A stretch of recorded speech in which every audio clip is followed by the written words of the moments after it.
Magandang gabi po sa inyong lahat. Marahil siguro ay narinig na ninyo ang kasabihan tungkol sa politika na sa politika raw, wala kang kaibigan, mayroon ka lamang kaalyado. Ibig sabihin, magkaalyado tayo ngayon pero anytime, pwedeng magbago ang ihip ng hangin, pwedeng magkalaban na tayo. Ganon daw ka-volatile ang buhay politika.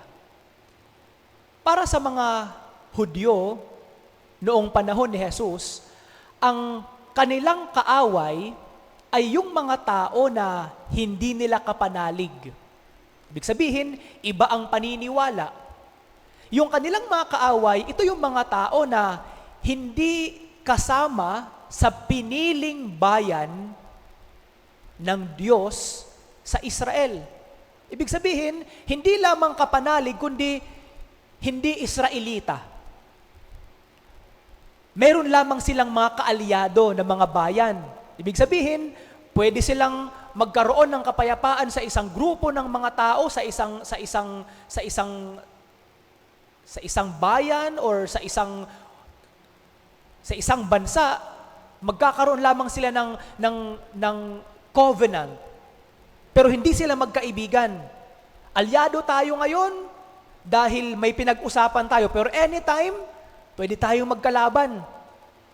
So para sa kanila, ang itinuturing lamang nilang kaibigan at kanilang kakalingain lamang ay yung kapanalig at yung kasama sa bayan na pinili ng Diyos.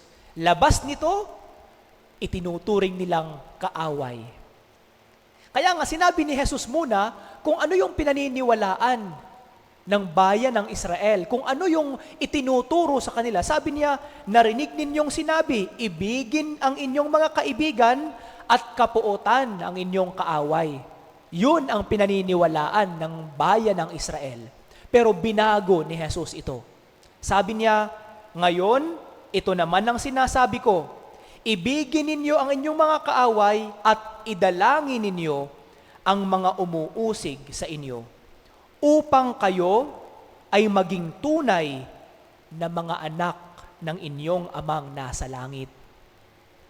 So para sa mga Israelita, isang makabagong panuntunan, batas at pagtuturo ang sinasabi ni Jesus. At para sa kanila, napakahirap tanggapin ito. Papaano nilang iibigin ang isang tao na hindi kapareho ang kanilang paniniwala at hindi Israelita? Isang Romano, for example, isang pagano. At hindi lamang yun, hindi lamang simpleng pag-ibig, kundi para sa kanila, ituturing mong kaibigan at kapamilya. Ibig sabihin, kakalingain mo siya. Iisipin mo ang kaniyang kapakanan bago ang iyong sarili. Uunahin mo ang kaniyang pangangailangan bago ang iyong sarili. At para sa mga Hudyo, mabigat na panuntunan ang sinasabi ni Jesus. Hindi katanggap-tanggap para sa kanila. Pero para kay Jesus, nais niyang ipaalala sa kanila na oo, sila ang bayang pinili ng Diyos. Pero hindi eksklusibo na sa kanila lamang ang Diyos. Yun po ang magandang paalala ni Jesus sa mga Hudyo, yun din po ang paalala sa atin ngayon.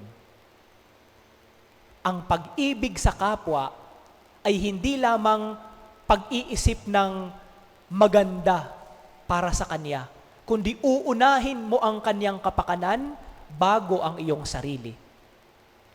Now, kung nakinig tayo ng mabuti sa Ebanghelyo, baka siguro sumagi sa ating isip, hindi para sa akin ang Ebanghelyong yan. Wala naman akong kaaway. Hindi naman ako palaaway.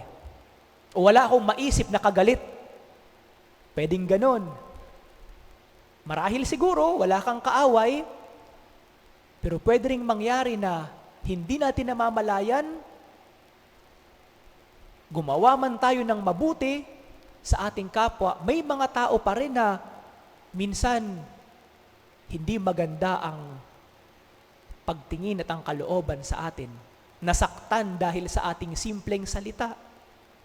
Nainsulto sa ating maliit na ginawa. Si Jesus nga, walang ginawang masama sa kanyang buhay, pero inusig siya at pinatay. Paano pa kaya tayo? Wala ka mang maisip siguro na kaaway sa iyong buhay ngayon, pero sa nakaraang mga araw, sa nakaraang mga taon, baka may mga tao tayong naapakan ang kanilang dignidad. Mga tao na insulto dahil sa ating salita o gawa. O di kaya mga tao na naging kagalit natin, na nakalimutan na lang natin, hinayaan na lang natin, pinabayaan na lang natin, pero hanggang ngayon hindi pa rin natin kinikibo at kinakausap. Ito po ang paalala sa atin ng Ebanghelyo ngayon.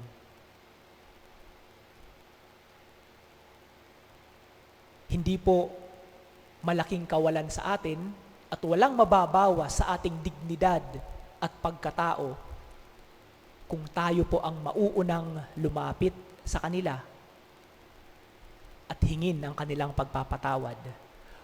Hindi po nakakabawas ng dignidad ng tao kung kahit alam nating wala tayong kasalanan, pero tayo ang hihingi ng tawad sa kanila.